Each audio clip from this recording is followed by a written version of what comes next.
La investigación del folclore, del dicho al hecho. En la conferencia se abordarán aspectos metodológicos referidos al abordaje de la investigación del folclore, es decir, de las manifestaciones concretas. Por lo tanto, se trata de lo que la gente hace, piensa, dice. En una palabra, de los modos culturales vigentes, tal como los viven sus portadores, de allí el uso del término escrito con minúscula. Presenta Carlos Molinero. Molinero es magíster de Historia por la Universidad Torcuato Di Tella, especializado en Historia Social del canto folclórico. Es ingeniero por la Universidad de Buenos Aires y máster en Dirección de Empresas por la Universidad Politécnica de Madrid. Además, es miembro de la Academia Nacional de Folclore, editor de los libros Cuadernos del Folclore, las revistas Ecos del Folclore y de más de 100 números del boletín mensual digital Pregón Criollo. Publicó varios libros de folclore en Argentina, Militancia de la Canción, Cantando Afectos Militantes, entre otros, y varios artículos en libros especializados universitarios en los Estados Unidos de Norteamérica. Molinero es autor de libros de poemas como Cantos Conjuntos y más de 50 canciones de folclore grabadas por intérpretes como Hernán Figueroa Reyes, Facundo Saravia, Los Cuatro de Córdoba, Los Huancahuá, Gerardo Machi Falú, Carlos Vergesio, los hermanos Vera, Carlos Pinto, Facundo Toro y Tomás Lipán, entre otros. Expone María Azucena Colatarsi.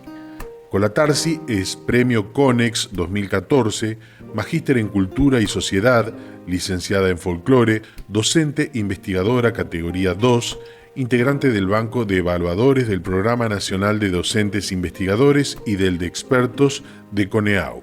María Azucena es docente universitaria de grado y posgrado y ejerció cargos de gestión en el ex Instituto Nacional Superior del Profesorado de Folclore y en el ex Instituto Universitario Nacional de Arte, hoy Universidad Nacional de las Artes. Colatarsi es integrante del grupo de trabajo Historia del Folclore de la Academia Nacional de Historia. Asimismo, es miembro del comité editorial de la revista Signo y Seña del Instituto de Lingüística de la Facultad de Filosofía y Letras de la Universidad de Buenos Aires. Creadora y directora del Grupo de Investigación y Estudios del Folclore, es autora de cantidad de artículos en publicaciones nacionales e internacionales. Entre sus libros cabe destacar Tiempo y Espacio en las celebraciones rituales del noroeste argentino, Ciclos ceremoniales y devociones tradicionales en la Puna Jujeña y otros títulos en coautoría. Bienvenidos a esta exposición en el Sexto Congreso Nacional de Folclore de la Academia Nacional de Folclore, virtual en este caso, Neuquén 2020. Mi nombre es Carlos Molinero, algunos de ustedes me conocen y tengo un gusto particular, que es un disfrute para mí. Vengo a presentar a María Azucena Colatarsi. Como lo importante es en realidad lo que ella va a decir y no lo que diga yo, voy a solamente apuntar introductoriamente un par de temas que me parecen relevantes. El primero, y antes de empezarlos, es salva y permitir. También les dé la bienvenida a Azucena. Bienvenida, te saludo.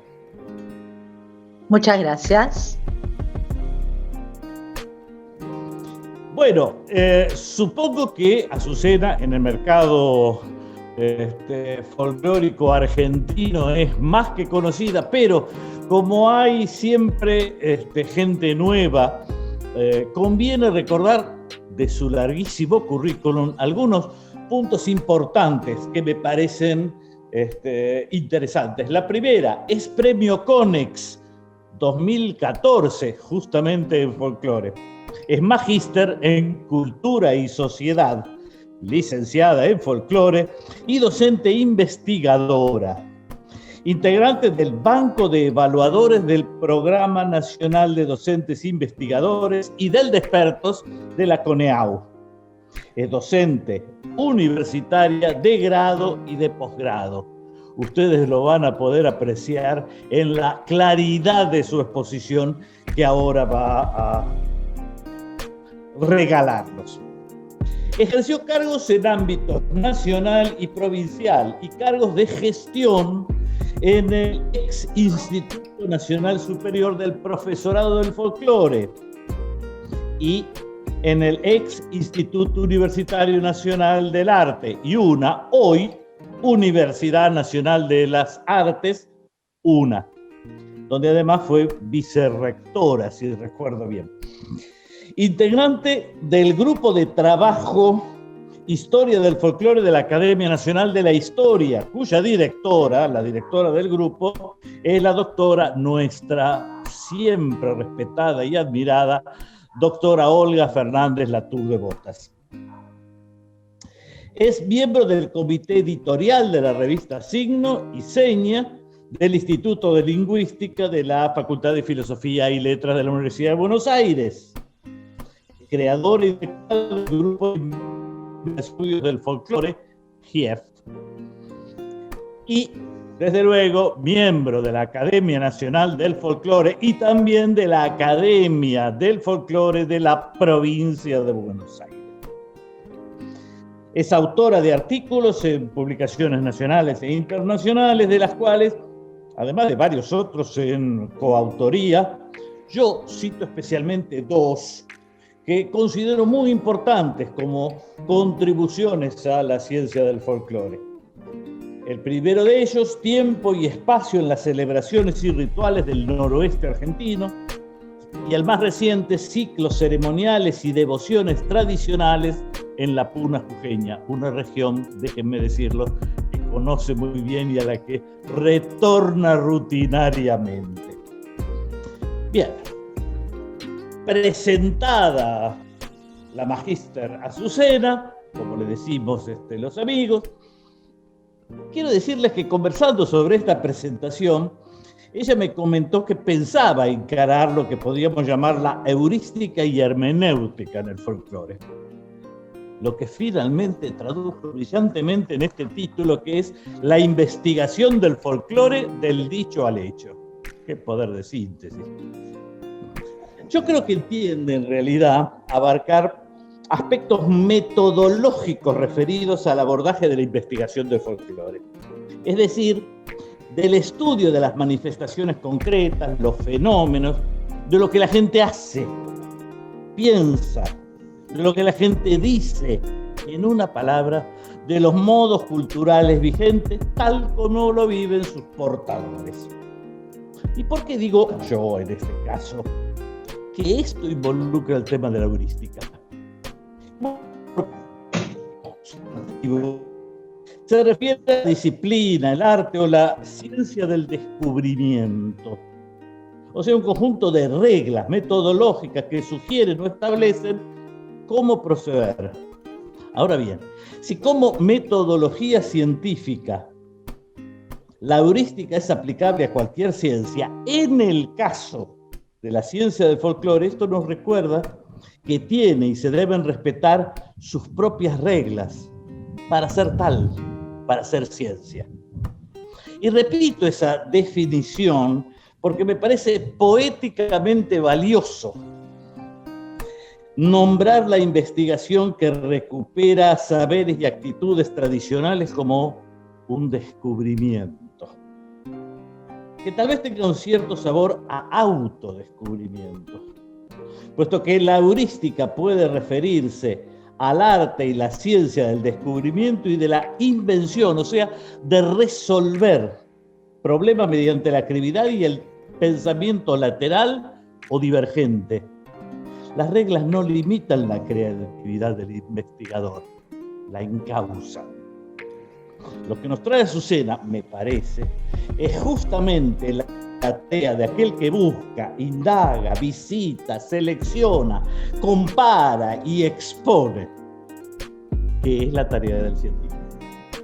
Y allí viene a nuestra mente por fin lo de la hermenéutica, es decir, ese arte de la explicación, traducción o interpretación de la comunicación, sea esta escrita, verbal, no verbal.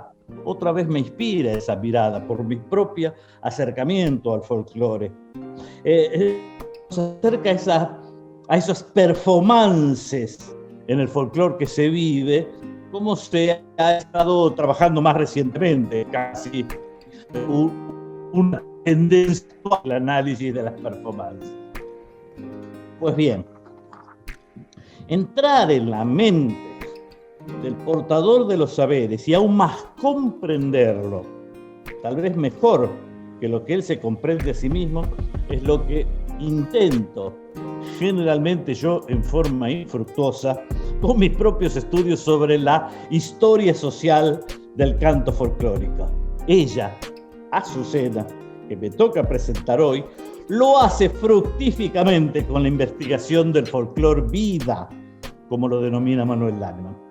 En otras palabras, al aplicar la metodología científica y a través de ella comprender y mostrar nuestra cultura tradicional, eso es la bandera que Azucena levanta y a la que nos convoca en cada uno de los múltiples aspectos de este campo del conocimiento o disciplinar, como a ella le gusta reiterar, y que se deben respetar. Es entonces, por todo esto, un placer y una oportunidad, no solo para mí, sino para todos, escucharla y aprender. Azucena, tu palabra. Bueno, ¿cómo están? Soy María Azucena Colatarsi, como les dijo Carlos, y quiero en primer lugar agradecer a la Academia Nacional del Folclore y que en conjunto con la ciudad de Neuquén están organizando y posibilitando este Congreso de Folclore 2020. Realmente está claro que la pandemia no nos para y bueno, se siguen haciendo cosas. Y además quiero agradecerle a Carlos la presentación que me ha hecho, que es realmente, digamos, muy elogiosa.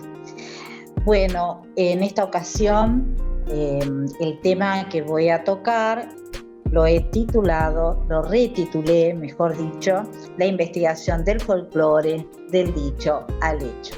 Y ya Carlos les anticipó un poco cuál había sido la idea original.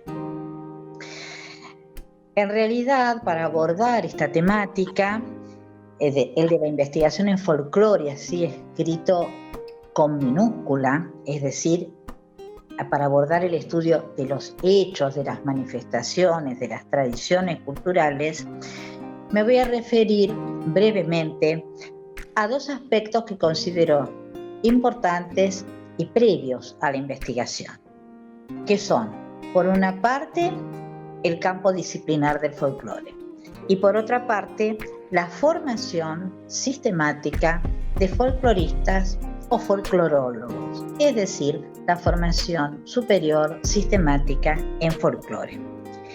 Entiendo necesario hacer esta aclaración previa porque en realidad de lo que se trata es de estudiar las manifestaciones culturales, los modos en que la gente se expresa en términos de tradiciones culturales.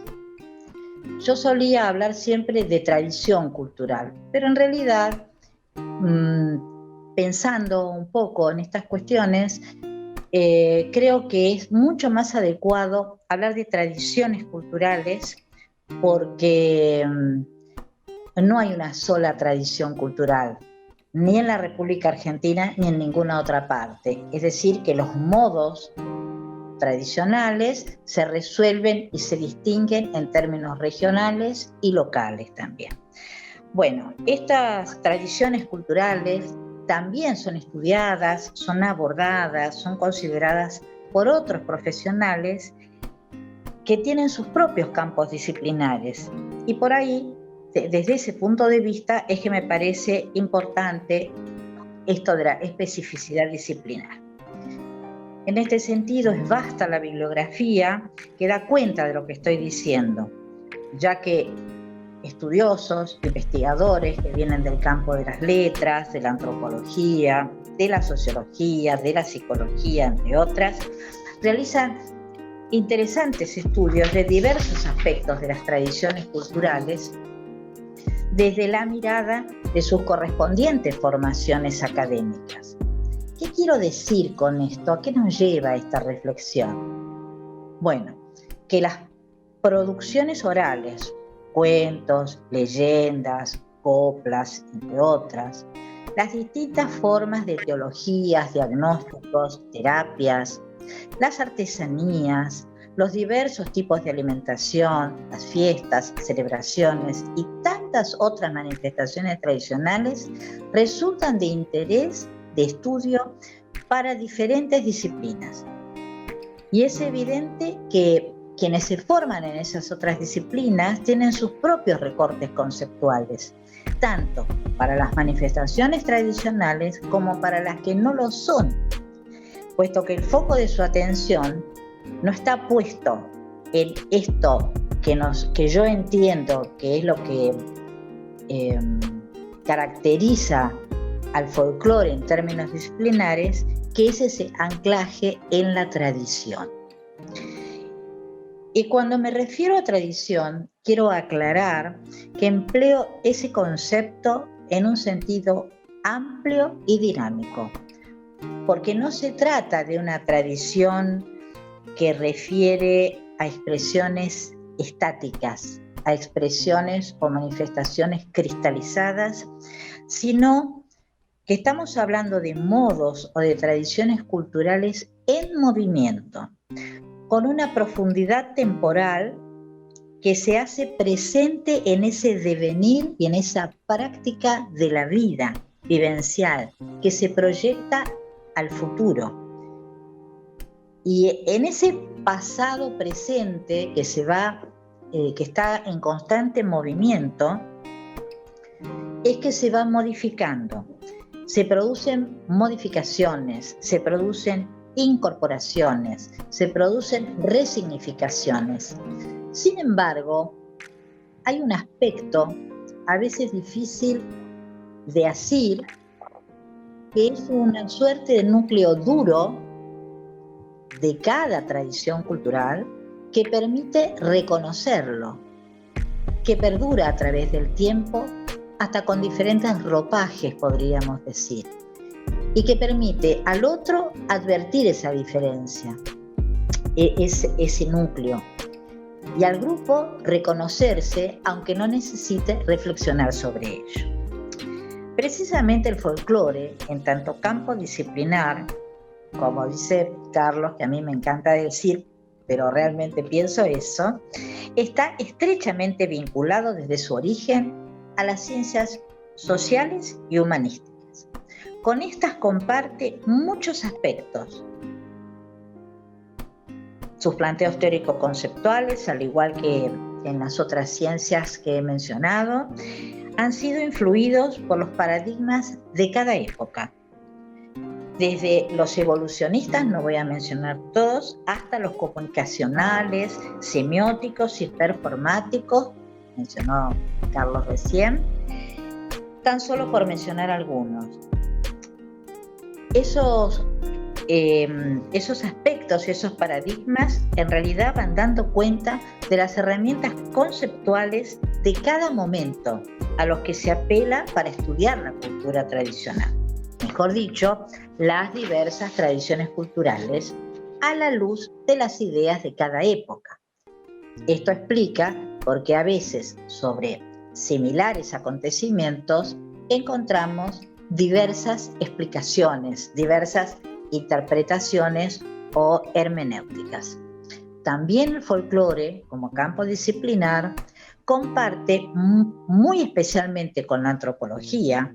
Para algunos autores, hago un paréntesis, el folclore es una parte de la antropología, no nos tiene que desvelar eso, no es ni malo ni bueno, es un dato de la realidad, y también comparte con otras ciencias estrategias metodológicas que son en general las mismas, aunque en el folclore hay un privilegio en líneas generales y en particular en lo que a mí respecta, por los enfoques cualitativos, que entiendo que son los más adecuados para el abordaje del estudio de las tradiciones culturales. Entonces entiendo que el folclore escrito con mayúscula, y acá voy a hacer otro paréntesis, hay una convención internacional respecto del término, si está escrito con mayúscula refiere a la ciencia o campo disciplinar, con minúscula al objeto. Y como el caso de la historia, el estudio, la ciencia se escribe con mayúscula y la historia, en realidad, la que transcurre, se denomina empleando el término con minúscula. O sea, nada nuevo bajo el sol. Bueno, entonces entiendo que el folclore es un campo disciplinar que está centrado en el estudio del sistema de representaciones tradicional popular, de diversos grupos socioculturales, y que si bien conlleva un componente identitario, ese componente no es explícito en el discurso de la gente, sino, o salvo, digamos, cuando se propone o se fuerza una reflexión sobre el hecho. Nadie dice, yo hago esto porque me identifica, si es que el rumbo de la conversación no lo lleva explícitamente a decirlo, cosa que personalmente jamás haría inducir a nadie a decirme que diga lo que espontáneamente no va a decir. Es decir, que esa percepción de los sentidos de identidad es una argumentación propia del momento hermenéutico, dejando de lado o sin considerar que, por supuesto, hay momentos, hay sectores, hay grupos que argumentan al respecto, o cuando voluntariamente se adhiere a ciertas prácticas o ciertos comportamientos en nombre de la identidad o en nombre de la tradición o, bueno, de alguna otra cosa. Bueno, también me interesa destacar que son objeto de este tipo de estudios, es decir, los folclóricos, las manifestaciones culturales vigentes que viven en la cotidianeidad de los portadores, de sus propios portadores, que se reproducen al interior de sus propios grupos de pertenencia, que forman parte de su conducta adquirida en forma empírica a lo largo de su vida, que pueden o no ser practicadas por todos, pero sin embargo todos conocen su sentido y pueden reconocerlas, de modo que son un patrimonio del grupo y están en su tradición. Voy a dar un ejemplo. No todas las personas de un grupo son alfareros, pero todo el mundo reconoce esa alfarería, reconoce la actividad. No todos son curadores o curanderos o la denominación que se utilice, pero sí todo el mundo sabe lo que hace, cuál es la eficacia y en qué circunstancias irán a ver a esa persona. No todos practican, no todos tienen los mismos saberes, pero los conocen y los reconocen. Bien, además hay que tener en cuenta la importancia que reviste considerar las circunstancias, es decir, el momento en el que una manifestación cultural se produce, ya que en cualquier aspecto de cualquier tradición cultural considerada, se pone en acto en el momento que corresponde, en el adecuado, no en otro. Y este tipo de formas culturales se producen tanto en zonas urbanas como rurales. Es un poco más complicado si queremos pensar qué sucede en las urbes cosmopolitas, donde en realidad podríamos usar el concepto de no lugares, de marroyer. Entonces ahí tendríamos que revisar un poco. Pero en las ciudades que no son cosmopolitas, es decir, que son urbanas, pero no tienen las características de una ciudad como Córdoba, como Buenos Aires, entre otras, digamos, estas prácticas aparecen con diversa intensidad, pero están presentes, forman parte del sistema de representaciones. Bueno, lo que quiero decir en realidad que esto está mostrando claramente que la antigua, digamos, o en su momento, el paradigma de lo rural urbano está superado, no da cuenta de la realidad y en realidad, disculpen la redundancia, distorsionan la vida misma. Están superados también, no solo en la práctica, sino en la reflexión conceptual. Por lo que dije antes, entonces, el campo del estudio del folclore es de esa cultura o esas tradiciones culturales vigentes, y hay que considerar esa diversidad regional y local. ¿Y por qué insisto en lo vigente? Porque el estudio de lo que fue y solo está en el recuerdo o en la bibliografía pertenece al pasado, estrictamente, y en realidad sirve de referencia, de punto de apoyo, pero ya no es. Y también podemos decir que el folclore, en tanto contenido cultural, es un presente que contiene pasado y presente sintetizados, y en ese sentido se proyecta al futuro, con lo que ya dije antes. Quiero comentar que este concepto de pasado-presente, que yo le agrego lo del futuro, es un concepto que tomo, que utilizó y que plasmó Olga Fernández Latour de Bottas. Realmente muy, muy interesante. También se extendió la idea de abordar el estudio del folclore en términos performáticos, como nos ha contado Carlos hace un momento. Posición que uno puede o no compartir, no importa eso. Sin embargo, entiendo que al hablar de performance es hablar de alguna manera de actuación. Y desde la perspectiva que yo tengo, si bien toda manifestación es un acto comunicativo, ese acto comunicativo es espontáneo, se produce en determinado momento, en el adecuado a la ocasión entre quienes comparten un determinado sistema de representaciones, una cosmovisión. Sin embargo, cuando aún sus protagonistas lo reproducen para otras personas, para ser vistos por otros, entonces sí adquiere un carácter performático. En tanto que cuando la misma manifestación es recreada, reproducida por personas ajenas al grupo, puede ser por razones diversas, que les guste adherir a esa práctica, como ahora se extendió esta idea de hacer rituales a Pachamama en contextos absolutamente descontextualizados. Bueno, o como también la posibilidad de que se reproduzca para ser visto por otras personas, en este caso estaríamos pensando en la actividad artística. Bueno, son líneas interesantes de trabajo, que son fructíferas, pero no, digamos, son miradas nada más, son abordajes de época, me atrevo a decir. Esta posición me permite hacer notar que si consideramos un mismo hecho en diferentes circunstancias, podemos advertir lo sutil o la labilidad de la diferencia. Voy a dar un ejemplo y voy a utilizar una etnodenominación, la flechada.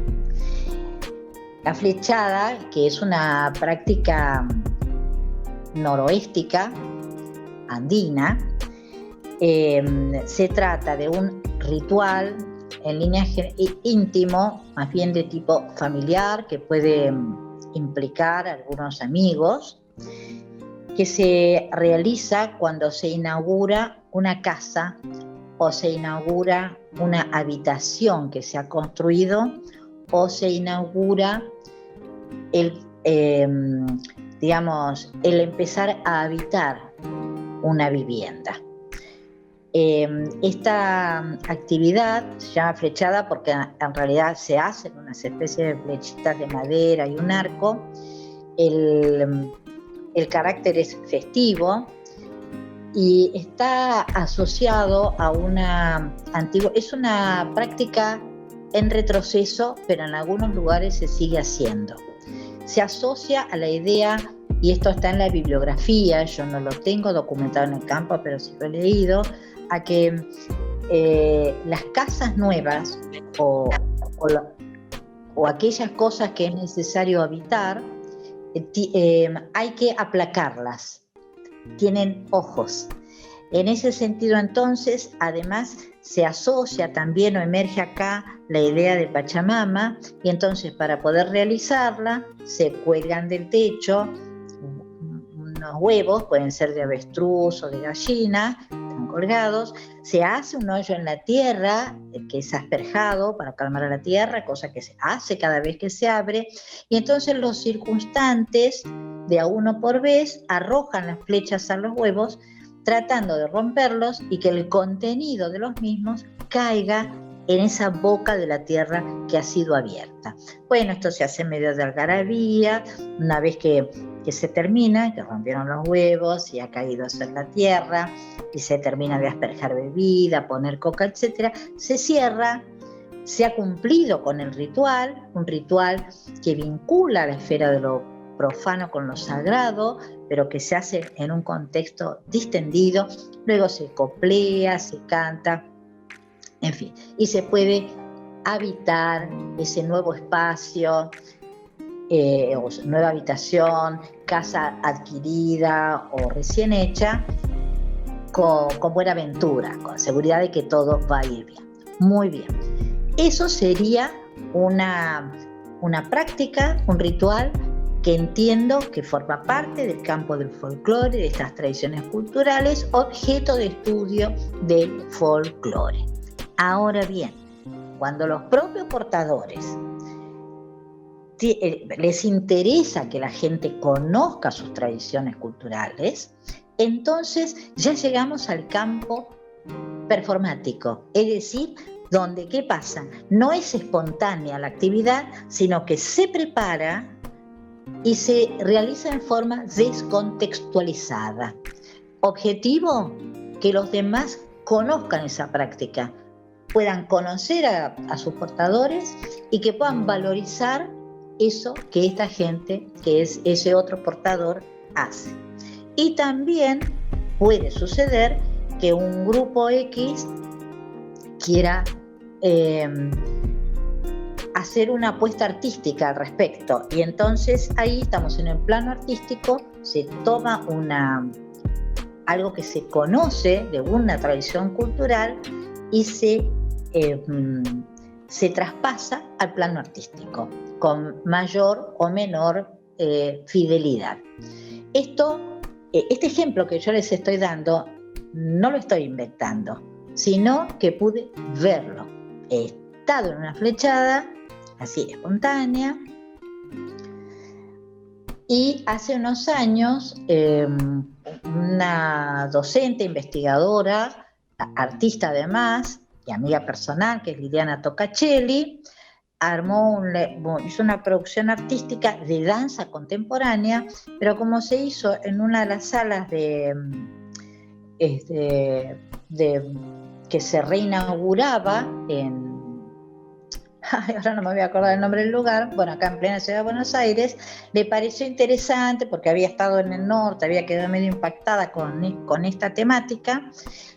Yo hice un cierto asesoramiento ahí, y entonces invitó a una gente que era de Humahuaca, interesada también en mostrar esto, y en el foyer de la sala se hizo una flechada. Se recreó, pero lo recreó la misma gente portadora. Y entonces ahí sí era estrictamente una performance, no era la realización espontánea en el momento adecuado, en el contexto correspondiente. No sé si me explico en lo que les estoy diciendo. En este sentido también, nosotros tenemos una tradición conceptual en el folclore argentino, de una de las teorías completas, digamos, como sería la que fuera de Cortázar, y que siguió también Colucho en ese mismo sentido, y se habla de los trasplantes y de ese tipo de cosas. Bueno, habría que revisar un poco todo eso, porque eso tenía sentido en el momento en que fueron planteadas, pero voy a hacer una breve referencia a la devoción a la Virgen de Urcupiña, por ejemplo, que es una devoción a la Virgen María que es de origen boliviano. Y acá en la Argentina, que se ha extendido a distintos lugares de población de la República Argentina, y en su momento, en una de las revistas, esa que gentilmente me invita a publicar Carlos Molinero, se publicó un artículo mío al respecto, donde yo justamente, digamos, aparte de consideraciones conceptuales, comento cómo pudimos posibilitar la realización de un ritual a la Virgen de Urcupiña en plena ciudad de Buenos Aires, porque una conocida devota de la Virgen, tenía una imagen y necesitaba pasarle fiesta y no tenía dónde. Entonces pudimos en una institución, en un momento en que la institución estaba cerrada, generar el espacio y se realizó. Y yo no me atrevo a decir que eso es un trasplante, pero sí me atrevo a decir que en sí mismo el ritual, la creencia, el modo de hacerlo, etcétera, es objeto de estudio del folclore, porque las personas involucradas, que eran una familia, eran portadores de ese modo cultural, de esas creencias. No importa dónde estaban, no es un trasplante, no lo hacen, no están haciendo todo el tiempo eso. Llega el momento y encuentran el modo de hacerlo. Bueno, cierro porque si no, no nos va a dar el tiempo. Entonces, en este sentido, algo que me queda por decir de lo que estamos hablando es que las manifestaciones que son pasajeras, claramente, ¿no?, que nos damos cuenta que son pasajeras, son prácticas momentáneas, estarían fuera del estudio del folclore. Ahora bien, puede ser que en algún caso hayan caído en desuso y vuelven a aparecer, o algo que cae en desuso, bueno, queda en el pasado, y puede ser que reaparezca.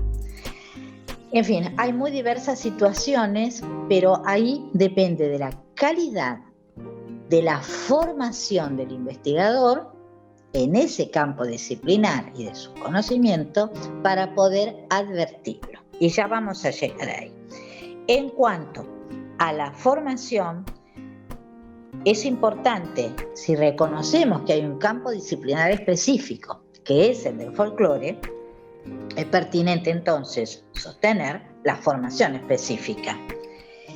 Y claro que existe, porque desde el año 2000 hay una licenciatura en folclore con distintas menciones, sin olvidarnos que en la década del 50 hubo una licenciatura en folclore en la Facultad de Filosofía y Letras de la UBA, que fue una carrera corta de 3 años, transdisciplinar, que luego se subsumió cuando se creó la carrera de Ciencias Antropológicas.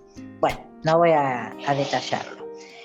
Y también en la formación terciaria desde 1948 existió esa formación en folclore. Y las actuales y quedan actuales instituciones terciarias que brindan formación. Pero hay un detalle que ya lo he comentado en otra ocasión. Todas las formaciones en folclore, terciarias y universitarias, están en el ámbito de la educación artística. ¿Está mal? ¿Está bien? No se trata de eso. Se trata que esa inserción en el campo de la educación artística motiva, genera ingentes disquisiciones a la hora de tratar de descentrar el folclore de ese maravilloso espacio que es el del arte. Agreguemos que en casi todas las carreras actuales, menos la licenciatura en folclore, la titulación es en danzas con orientación en folclore. Es decir, que folclore viene a resultar un adjetivo y el sustantivo es la danza.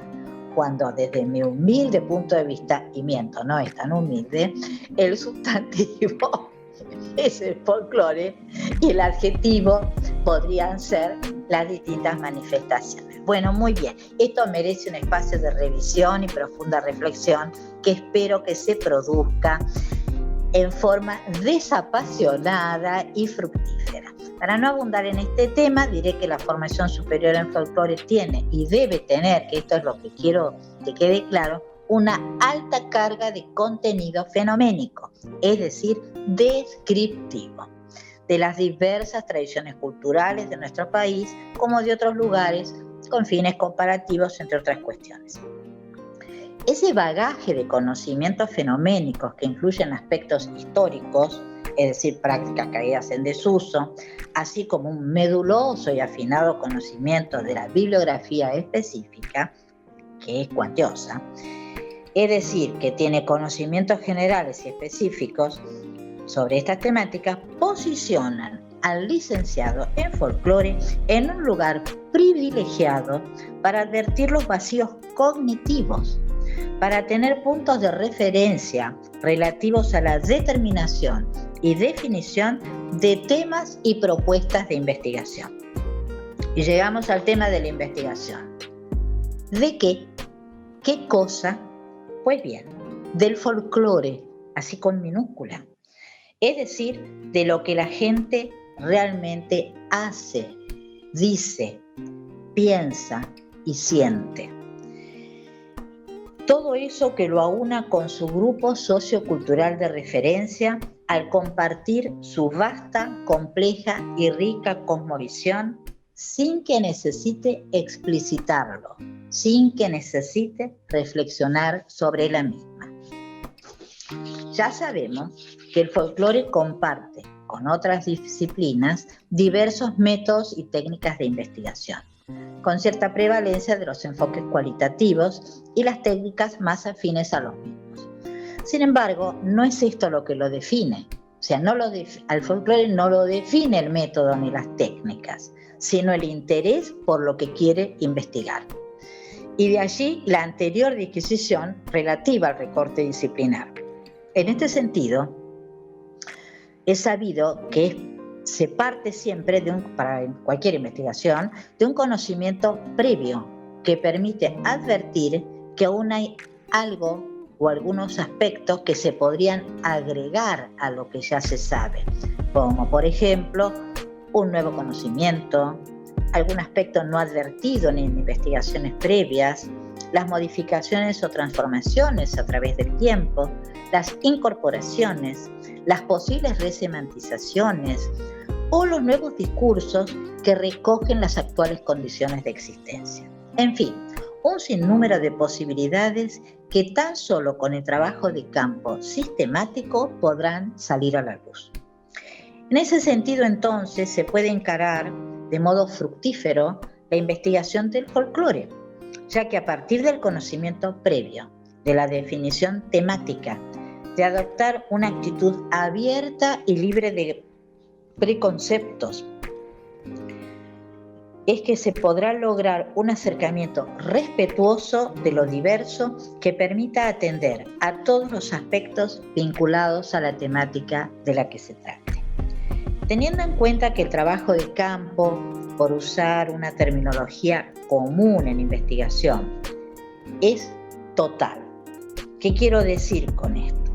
Que es inapropiado organizar el tiempo del trabajo de campo en entrevistas, o sea, ahora entrevisto, ahora observo y participo, etcétera, etcétera. Porque si bien hay actividades pautadas, el posicionamiento del investigador debe ser total, debe estar disponible todo el tiempo. Es decir, o mejor dicho, ¿por qué? Porque en cualquier momento, hasta en la circunstancia menos esperada, en una simple conversación, en un encuentro hasta casual, hay que estar atentos, porque a cada momento surgen datos que ayudarán a nuestra futura comprensión o que quedarán en nuestro registro para futuras investigaciones. Podría dar muchos ejemplos. Para redondear lo planteado, creo que omití decirlo, el folclore, en tanto manifestación y o expresión vigente, espontánea, compartida y aprendida en el proceso de endoculturación, no requiere construcción conceptual previa, sí tener conocimientos, ya que está ahí el folclore, en las prácticas socioculturales vigentes de sus propios portadores. No necesitamos construirlas, sí tenemos que tener conocimientos previos. Como decimos en el título, del dicho al hecho, se trata de una metáfora que da cuenta de esto de ir de la heurística, es decir, del trabajo de campo, la recolección de la interacción, a la hermenéutica, es decir, a la interpretación. Es el momento que requiere diversos procesos y técnicas que precisa que el investigador tenga un fuerte compromiso conceptual al poder deslindar las etnodenominaciones que conllevan etnocategorías, es decir, lo que piensa, lo que dice, lo que denomina a la gente, deslindarlas de las denominaciones académicas, de las categorías previas y las que uno mismo va generando para traducir los resultados de la investigación del folclore. Por ejemplo, yo puedo tener conocimiento de toda la bibliografía referida a lo que académicamente en la literatura clásica se conoce como leyendas o como supersticiones. Pero si cuando estoy trabajando esa denominación no es utilizada por la gente, no aparece, no es adecuado o es poco pertinente que yo lo utilice como categoría. Bueno, eso quiero decir. Muchos ejemplos podría aportar respecto de lo que estoy diciendo, porque hace más de 40 años que estoy dedicada a la investigación en el campo del folclore. El año pasado, efectivamente, hicieron 40 años que hice mi primer trabajo de campo.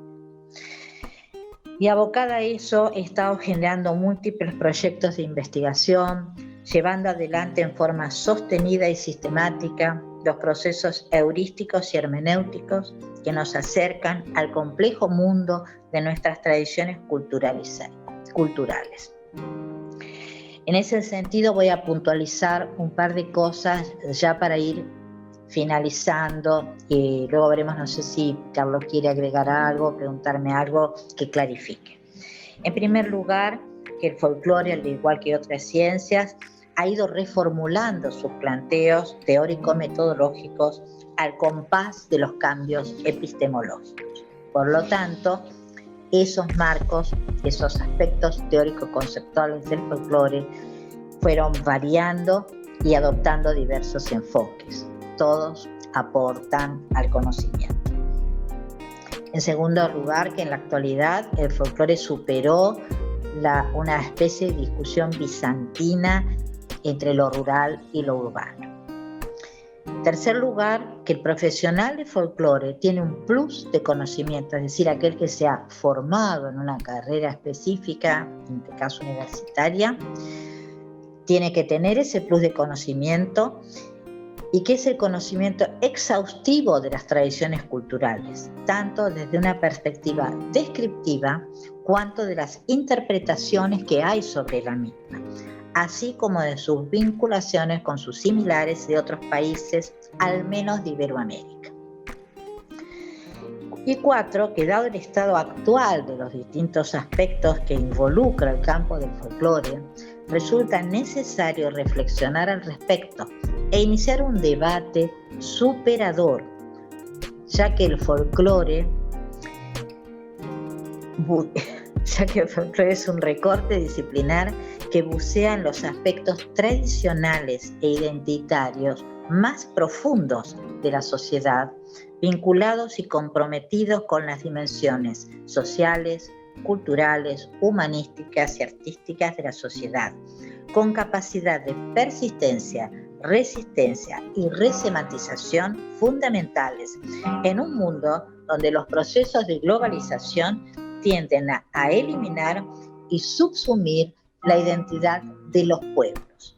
Para finalizar, quiero enfatizar la necesidad que hay de generar espacios de inserción y promoción de proyectos de investigación del folclore, porque con la mera intención y con el voluntarismo personal de los futuros investigadores o actuales, no alcanza para llevar adelante una actividad sostenida, sistemática y coherente del estudio del folclore, de las distintas tradiciones culturales y poder insertarlos en el conocimiento en el amplio campo de las ciencias sociales y humanísticas, donde el folclore en tanto campo disciplinar tiene un lugar privilegiado. Bueno, hasta aquí era lo que yo quería conversar con ustedes y bueno, agradezco nuevamente a la Academia la invitación, a Laura que nos está ayudando muchísimo en los aspectos técnicos con su cordialidad y apoyo, y a Carlos que me ha presentado tan elogiosamente. Y les mando un saludo a todos y estoy a disposición, creo que todos tienen mi correo, mi Facebook, etc. Muchas gracias. Azucena, clarísima tu exposición y has brindado una pintura, un panorama global y técnico de la investigación. Se me ocurre complementarlo con una pregunta difícil, aunque la última parte de la exposición algo dijiste, más referido a la función del Estado de soporte organizativo económico. ¿Cómo ves, comparado hace 10 años o 20 años, hoy y un poco hacia el futuro, el interés, la participación, la cantidad de involucramiento de los nuevos investigadores en formación, en cantidad, en intensidad de trabajo? Bueno, menuda pregunta la que me estás haciendo. La voy a vincular un poco con una entrevista que me hiciste hace un tiempo y voy a tratar de dar un panorama general, a pesar de que, como vos sabés y muchos deben saber, yo estoy retirada, es decir, no retirada de la investigación y de la producción, sino que en realidad estoy jubilada, por lo tanto no tengo pertenencia, ¿no es cierto? Ya, no, entonces voy a decir varias cosas. En primer lugar, he sido tan enfática con respecto al campo disciplinar y a la formación, porque como te dije hace un par de meses, en realidad el folclore ha sido siempre, en términos académicos, discriminado. Y por ende, quienes portábamos esas titulaciones también, a pesar de que no me fue mal en la vida, digamos, he vivido de esto, he sido becaria del CONICET, trabajé para el CONICET, etcétera, soy investigadora del sistema, etcétera, del Sistema Nacional de Docentes Investigadores. Ahora, he notado que en los últimos años, y quizás creo que hay dos aspectos. Por un lado, voy a decir algo que es casi una antigüedad, ¿no es cierto? En el siglo XIX, cuando de alguna manera se van conformando y diferenciando las diferentes ciencias, voy a hablar particularmente de la antropología, la sociología y el folclore, ¿no es cierto? 3 campos disciplinares que de alguna manera, para decirlo muy sintéticamente, se repartieron campos de estudios, ¿no es cierto? La antropología estudiaba la alteridad más extrema, es decir, digamos, todo lo que no era el mundo occidental en términos culturales, los grupos del África, los grupos aborígenes americanos, etcétera, los antropólogos ingleses andaban por todos lados a través del campo. La sociología estudiaba las problemáticas que se habían generado a partir de la revolución industrial, con esas ingentes masas de obreros, etcétera, bla, bla, bla, bla. Y los folcloristas, el folclore, parecía estudiando ese pueblo que era toda esa gente que había ido del campo a la ciudad, que mantenía ciertas costumbres, ciertos cuentos, y se empieza estudiando la narrativa, los cuentos, ¿no es cierto? Cosas que vos has estudiado bien y que conoces.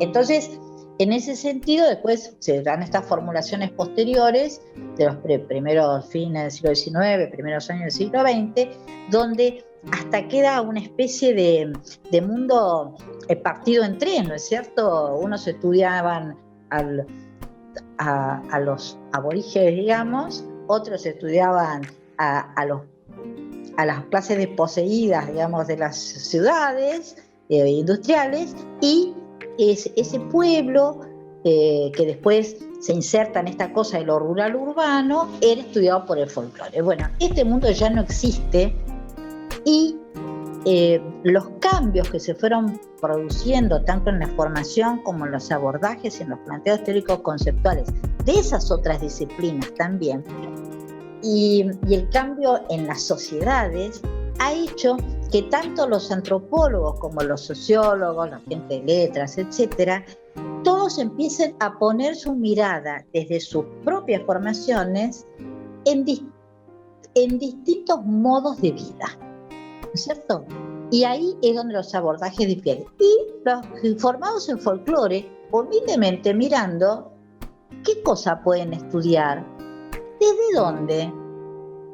Y si pensamos en, miren, voy a dar un ejemplo porque es un tema que le estoy dando vueltas hace un rato.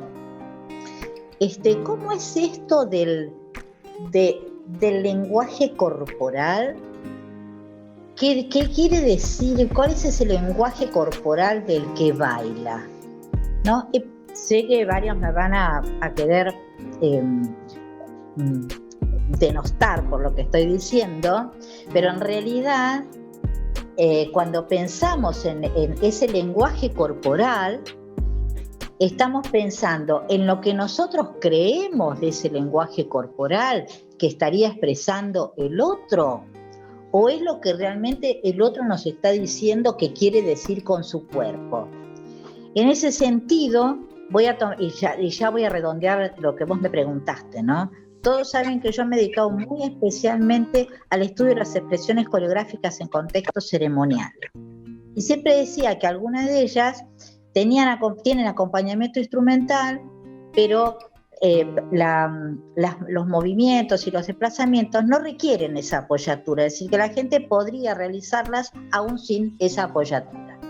Pero eso no significa que la gente me esté diciendo que tiene un lenguaje corporal. La gente dice, ¿por qué lo hacen así? Porque así se hizo, porque así le gusta el santo, porque así le gusta y si no es así, nos va a ir mal, nos va a castigar.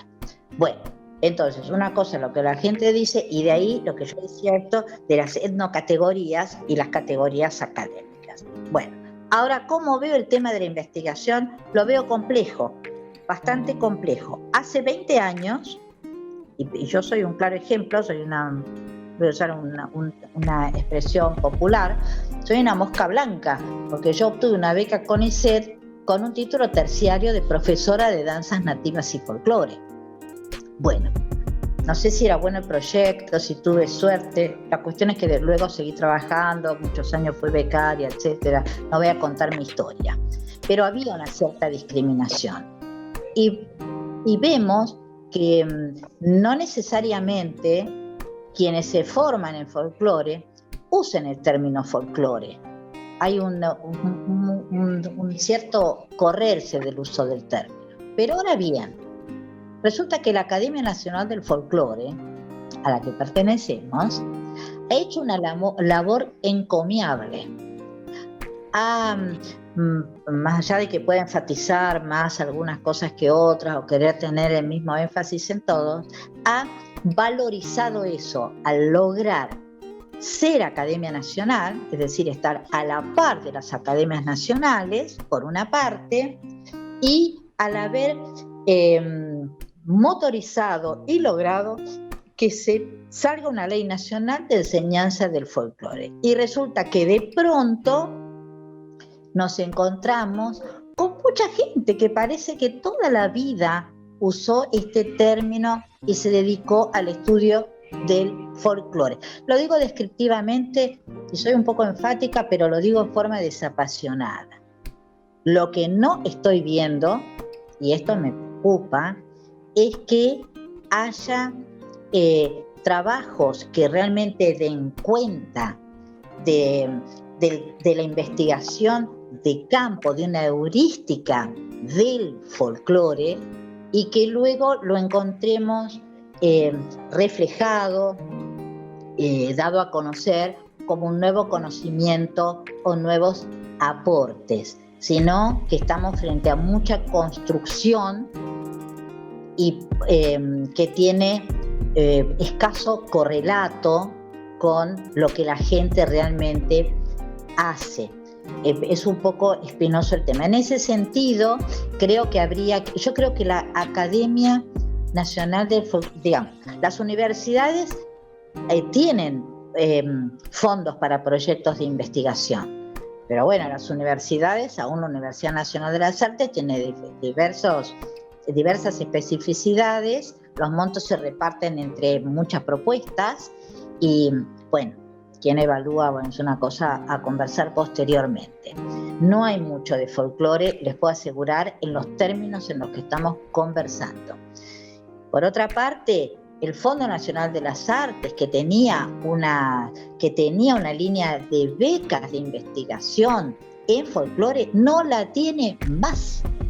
Solo quedó la temática de las artesanías, el resto es patrimonio, se privilegian otros enfoques más asociados a cuestiones sociales, de capacitación, etc. O sea, el Fondo Nacional de las Artes, que durante muchos años sostuvo las becas de investigación, hizo las convocatorias, no las tiene más. Y de cultura, hoy ministerio, tampoco las tiene. Y yo creo que está vinculado con una problematización del campo disciplinar. Finalmente, o para cerrar, creo que la Academia Nacional de Folclore tiene un rol importantísimo en este momento. No digo a nivel de fondos, porque sé que no cuenta con fondos para generar líneas de beca, pero sí sería muy adecuado que generara un espacio o una oferta de convocatoria para radicar proyectos de investigación estrictos de folclore, porque la inserción en una institución es fundamental para que los directores de los proyectos puedan a su vez gestionar, tratar de sumarse o encontrar este asunto de los mecenazgos que se pueda conseguir a través del Consejo Federal de Inversiones, etcétera, sino gestionar ante las distintas jurisdicciones del país acuerdos con las provincias para que puedan sostener o apoyar con movilidad, con alojamiento, etcétera, a investigaciones que otros investigadores quieran hacer en esas provincias. En fin, son múltiples las posibilidades, pero realmente si no existen esos apoyos, esas inserciones, es muy duro sostener el trabajo sistemático y sostenido en cualquier disciplina y en folclore muy en particular. Yo sigo trabajando, bueno, lo vengo haciendo hace más de 40 años y bueno, lo hago a costo mío, es mi pasión, pero creo que hay que tener una mirada institucional. No sé si responde tu pregunta, Carlos. Suficientemente, ese anclaje institucional sería una de las misiones posibles para la academia. Este congreso, empieza a aportar ideas que sedimenten. Te agradezco, Azucena, le agradezco a Laura, agradecemos todos por este congreso que pone de nuevo en valor nuestro campo disciplinar. Hasta luego. Bueno, muchas gracias y un abrazo a todos.